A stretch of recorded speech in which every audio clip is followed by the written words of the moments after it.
కన్న పిల్లలకు బుక్కెడు బువ్వ ఈరోజు సన్న బియ్యంతో తినిపించుకుంటున్నారంటే రైతులు పండించిన సన్న ఒడ్లు బియ్యంగా మార్చి పేదోళ్ళకు పంచినాం.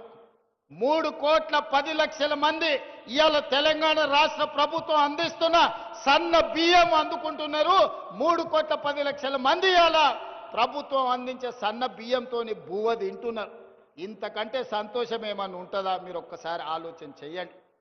అందుకే ఇవాళ మా ఆడబిడ్డలను అన్ని రకాలుగా గౌరవించాలి, అన్ని రకాలుగా అవకాశాలు ఇవ్వాలి, ఆడబిడ్డల్ని సంతోషంగా ఉంచాలి, మా నిరుద్యోగ యువకులకు ఉద్యోగాలు ఇవ్వాలి, మా రైతులు పండించిన పంటకు గిట్టుబాటు ధర ఇవ్వాలి, ప్రతి పంట ప్రతి గింజ కొనాలి అని ఇంతకుముందే మా శంకర్ చెప్పిండు. సోయాబీన్ కొనాలి, జొన్నలు కొనాలి, మిగతావి కూడా కొనాలి. తప్పకుండా వాటికి సంబంధించి ఆలోచన చేస్తాం.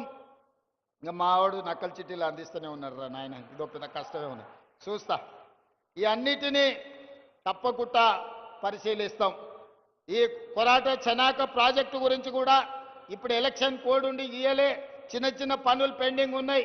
తప్పకుండా తొందరలోనే ఆ ప్రాజెక్టు పనులు పూర్తి చేసి ప్రారంభించుకొని జాతికి అంకితం చేస్తాం. వీకర్ సెక్షన్స్ కు సంబంధించిన కాలనీ గురించి చెప్తా ఉన్నాడు. అదేందో కలెక్టర్ గారికి వేదిక మీద నుంచి ఆదేశాలు ఇస్తున్నా. ఇన్ఛార్జ్ మంత్రి గారు సమీక్ష చేసి ఈ విషయాన్ని కూడా నా దగ్గరికి తీసుకురా అన్నాడు. జర్నలిస్టు మిత్రుల గురించి కూడా మా ఎమ్మెల్యే గారు చెప్తున్నారు. దాన్ని కూడా ఏం సంగతో ఒక్కసారి మీరు చూడండి. అందుకే ఇవాళ మీరందరూ పెద్ద ఎత్తున వచ్చి ఈ ప్రభుత్వాన్ని ఆశీర్వదించరు. చివరగా ఒక్క మాట చెప్పదలుచుకున్నా. సర్పంచ్ ఎన్నికలు జరుగుతున్నాయి గ్రామాలలో. నోరు మంచిదైతే ఊరు మంచిది అంటారు. నోరు మంచిది మంత్రులతోని కలిసి పనిచేసేటోళ్ళని సర్పంచులుగా చేసుకోరు. ఊర్లలో వాళ్ళ వీళ్ళకి పంచాయతీలు పెట్టుకొని పెట్టేటోళ్లను, జుట్లు ముడేసి తాకులాట పెట్టేటోళ్లను మీరు సర్పంచులుగా ఎన్నుకుంటారంటే ఊరు ఆగమవుతుంది, ఊరు అభివృద్ధి ఆగిపోతుంది. అందుకే వీడికొచ్చిన మిత్రులందరికీ, వేదిక మీద ఉన్న పెద్దలందరికీ పంచాయతీలు తగ్గించండి, ఏకగ్రీవంగా వీలైతే ప్రజలందరిని ఒప్పించి చేసుకోండి. ఎన్నికలల్లో అడ్డగోలుగా ఖర్చు పెట్టకరి. ఎందుకంటే మళ్ళీ మీకు మీరు పెట్టిన ఖర్చు అంతా కూడా ఆదాయం రాదు. ఈరోజు నిధులు ఇస్తాం, గ్రామాలను అభివృద్ధి చేసుకోండి. గ్రామాలను అభివృద్ధి చేసుకోవాలంటే సమన్వయం చేసుకొని ముందుకు వెళ్ళాలి.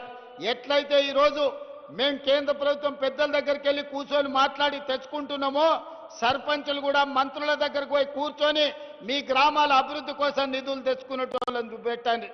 లేకుండా రోజు పంచాయతీ పెట్టేటోని పెడితే ఇక అది లేనిపోని తలకాయ నొప్పి అవుతుంది, ఆదిలాబాద్ అభివృద్ధి ఆగిపోతుంది. అందుకే మా అక్కలకు, మా చెల్లెళ్లకు, మా రైతులకు అందరికి ఒకటే విజ్ఞప్తి.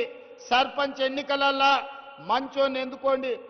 ఒకవేళ బుద్ధిమంతుడని మీరు సర్దిగాడితే వాడు పోయి బొడ్రాయి కాడ కూర్చొని భోజనం చేసి మళ్ళొచ్చి ఇంకేం పెడతామని అడిగిందంటే నిండా మునుగుతారు. మంచోన్ని చేర్చుకోరి సర్పంచులుగా. నిధులు ఇచ్చే బాధ్యత నాది, అభివృద్ధి చేసే బాధ్యత నాది, మిమ్మల్ని ఆదుకునే బాధ్యత ఈ ప్రభుత్వాన్ని. మీరందరూ మంచి సర్పంచులను ఎన్నుకోండి, మంచిగా ఆదిలాబాదును అభివృద్ధి చేసుకోండి. మీ సాగునీటి ప్రాజెక్టులు కానీ, మీ విద్యాలయాలు కానీ, మీ పరిశ్రమలు కానీ, మీ ఎయిర్పోర్టు కానీ, ఈ ప్రాంతానికి సంబంధించిన అన్ని పనుల మీద ప్రత్యేకమైన దృష్టి పెడతా, సమన్వయం చేసుకుంటా. జూపల్లి కృష్ణారావు గారు, పెద్దలు సుదర్శన్ రెడ్డి గారు ప్రతి క్షణం ఆదిలాబాదు జిల్లా నాయకత్వంతో సమన్వయం చేసుకొని తప్పకుండా ఆదిలాబాదును ఆదర్శంగా నిలబెట్టి రాష్ట్రంలోనే అభివృద్ధి చెందిన మొదటి జిల్లాగా, అదేవిధంగా మొదటి జిల్లాగా మేము తప్పకుండా అభివృద్ధి చేస్తాం. పొలాలకు రోడ్లు అడుగుతున్నాడు, రోడ్లు అంచనాలేసి శంకర్కి ఇస్తాం. మోడీ గారి దగ్గర నుంచి నిధులు తెమ్మనాల్సిందిగా కోరుకుంటూ మీ అందరి దగ్గర మీరందరూ పెద్ద ఎత్తున చప్పట్లు కొట్టండి, మిగతా జిల్లాలకు వినిపించాలి. ఆదిలాబాదు జిల్లా ప్రజలు ఎంత క్రమశిక్షణతోటి, ఎంత గౌరవంగా, ఎంత మంచిగా కార్యక్రమాన్ని నిర్వహించిందో, ఇప్పటికి జరిగిన అన్ని కార్యక్రమాలల్లో గొప్పగా ఆదిలాబాదు జిల్లాలోనే జరిగింది.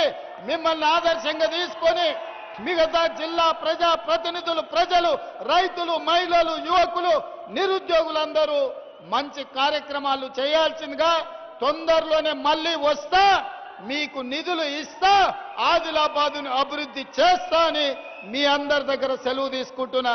ధన్యవాదాలు మిత్రులారా. రెండేండ్ల పండుగ సందర్భంగా ఆదిలాబాద్